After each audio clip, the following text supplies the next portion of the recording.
What's going on, everybody? It is the non-spoiler review for the MCU's new movie, Thunderbolts. It's directed by Jake Schreier, and it is starring Florence Pugh, David Harbour, Louis Pullman, Sebastian Stan. It's got Olga Kurylenko, Julie Louis-Dreyfus, Wyatt Russell, and the list goes on and on and on and on and on. Okay, so I did an out of the theater reaction for this one. So if you saw that, you know my thoughts on the movie. We'll get into it a little bit more. I had said, and some people for some reason didn't pick this up, there are 3 movies coming out this year in Marvel. There was the first one that came out. That was Captain America. There was a second movie. It is this one. There is a third movie coming out this year called Fantastic Four. Out of the 3 of those movies, when it was announced, I said, I feel like Fantastic Four will do the best as far as box office goes. I feel like this movie, if done right, with the director that it's had from Paper Towns and doing Beef and all those things, has the potential of probably being the best quality movie. So after seeing it so far, 2 out of the 3, I'm saying that I still think that that is going to be the case. This movie is pretty layered, more so than most Marvel movies have been. The last movie that was layered as far as character study, I think, was Guardians of the Galaxy 3.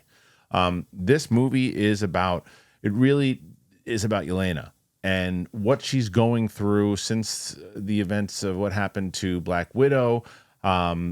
She's still, if you've seen the events of the movie Black Widow, she has been longing for this feel of family. And she still has Alexei, played by David Harbour, but their relationship is still that thing of how often do they see each other? She's feeling a little bit empty. She's doing these missions for Valentina, and she wants to get out. She wants to get out of it. So what happens? She winds up doing a mission, and then she finds out that there's some other people kind of similar to her with Walker and Ghost and Antonia from Black Widow, and they've got to work together somehow. Why? You see the movie. And then mixed in all of that is the addition of Bob, played by Louis Pullman. Not Bob from Top Gun, but this is a different Bob. And I think there's been, I don't want to spoil it, but you know what role he plays in this, right? So the question is, does it work? Do they have chemistry? That's going to be the main thing. The answer is yes. As I said earlier, in the out of the theater reaction, there are jokes, but not jokes to where it's like a joke fest here, a joke fest there. It's got the characters, when they say things, you're like, okay, I believe the character would say that at that moment. Now, that doesn't mean that all the jokes work. Some of them hit, some of them don't. Comedy is subjective. Maybe you'll like some of the jokes that I didn't, or vice versa. Who knows? But it ultimately has to be something that you believe that this team can work together. It is the Marvel's answer to the Suicide Squad, and this is not as violent and rated R, because it's not, as that movie, but it does have a dark tone to it. There are darker things, and it really deals more so. They went to certain places that I'm surprised that Marvel went to, especially with the character of Bob and his history, and a lot to do with like mental health, and from all of them. They're all going through some stuff. And that is what I dug, because you had to get some of these characters, like Ghost, by the way, who wasn't very layered in Ant-Man 2 at all. You give her a little bit more to do here. You also, I think that John Walker, played by Wyatt Russell, is another one that gets a lot more time for his character to marinate. Now, what I think, and this is the other thing, people are going to ask, do you have to see the Black Widow movie in order to enjoy this movie? In order to enjoy it, I don't know, but I do think it is required viewing. I really do, because I think that it's not necessarily to enjoy it, but you have to get the back history of what the debut of where Yelena kind of came from. You have to understand that feeling of family dynamic, that this does serve as almost a sequel to that movie. It really does. So if you haven't seen that movie, that's the one I recommend. If you can watch Falcon and Winter Soldier and you have time to do it, I think that it helps, because it also introduces you to John Walker. Now, I do think that there's more that you miss emotionally if you miss Black Widow, because of the relationship that she has with Alexei, played by David Harbour, who again is introduced in that movie. So I do think that it's pretty important. Do you have to see Hawkeye, to which she's also in? Not really.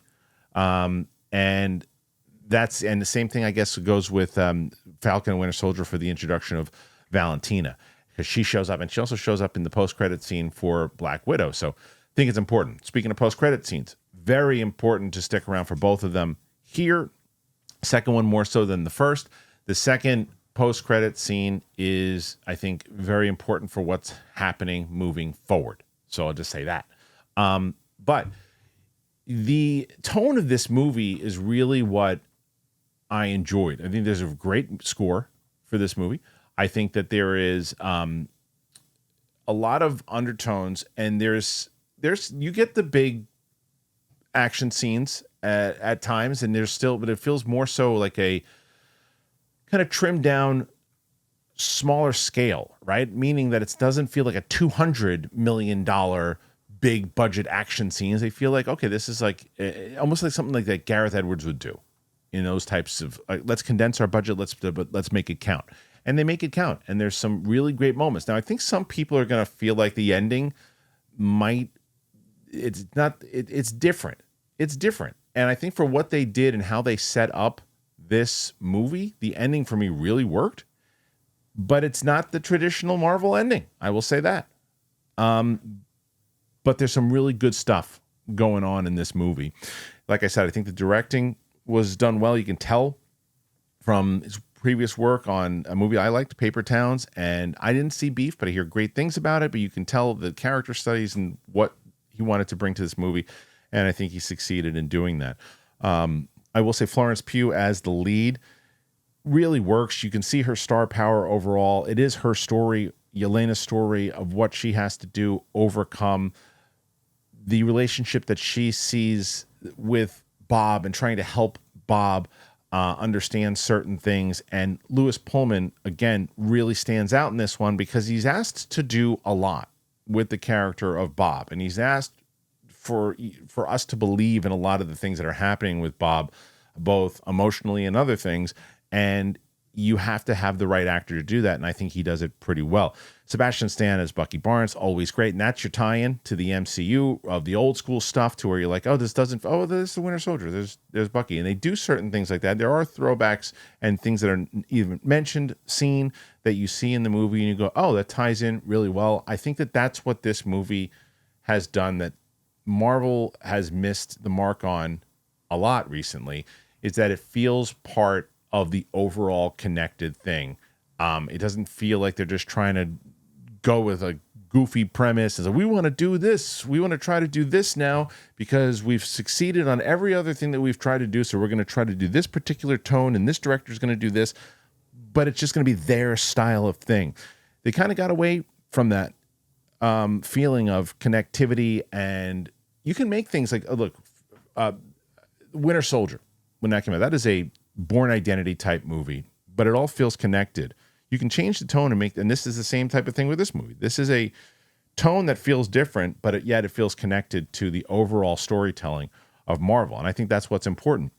Deadpool and Wolverine was funny, and it had some good character moments for Wolverine, but overall it was like where Love and Thunder was a really bad version of a Saturday Night Live sketch. Deadpool and Wolverine was a funny Saturday Night Live movie because it was focused on the comedy with some character things here, but it was about the bit.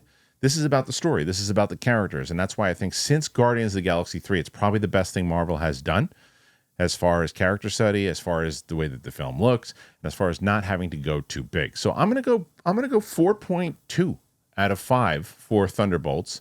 I really enjoyed this movie. I think it was great to feel like, hey, I went and saw a Marvel movie, and it was and I'm connected to see what happens next. I haven't felt like that in a while, and that's why I'm giving this one, a pretty big thumbs up. Now the question is, what will Fantastic Four bring? I think Fantastic Four could just be spectacle.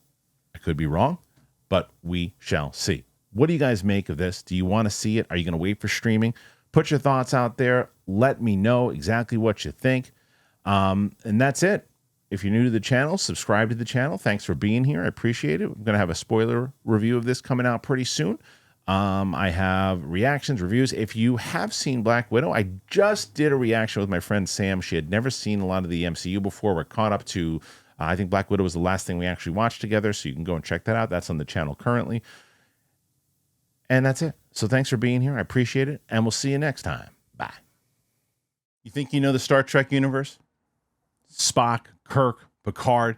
How well do you really know the story? If you're curious, it's time to put your knowledge to the test and embark on your own Starfleet journey.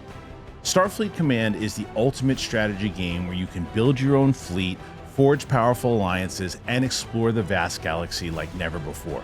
Play seamlessly on both PC and mobile. Use my link in the description or scan my QR code to download the game for free on mobile or PC. So what's it like playing Star Trek Fleet Command? Let's break down the first 20 levels of your journey as a Starfleet commander. At levels 1 through 5, you make first contact with the galaxy. This is where you establish your first starbase, gather essential resources, and train under the guidance of Starfleet legends like Kirk and Spock. You'll start to get a feel for space combat and the strategic decision-making that will define your journey. As you progress, the challenges get bigger. You'll start dealing with faction alliances, expanding your fleet, and engaging in deeper strategic battles. But that is just the beginning. And here's something crucial. If you log in for 7 days straight, you'll score daily rewards and unlock the powerful epic Romulan Captain Nero, who boasts weapon damage by 40%. This is a limited time opportunity. Do not miss out. Now let's talk about commanding like a legend. If you make an in-game purchase over $4.99, you'll unlock Picard for free. This is a beginner-friendly reward pack, and having Picard on your team gives you huge strategic advantages against early enemies. Combine him with next-generation data and Riker for even greater bonuses. The adventure doesn't stop there. Star Trek Fleet Command is expanding with Section 31 Part 2. This massive update brings an all-new ship, powerful new crew upgrades, and 2 never-before-seen officers straight from Star Trek Section 31. But there's even more. Use the promo code Section 31 to unlock Officer Marcus for free from April 1st until May 31st. Do not forget to use my link or scan my QR code to download the game. The galaxy needs a leader. Will you answer the call? Join me in Star Trek Fleet Command today and take control of your destiny among the stars. Hit the link in the description, use the promo code, and I'll see you there, Commander. Hell yeah!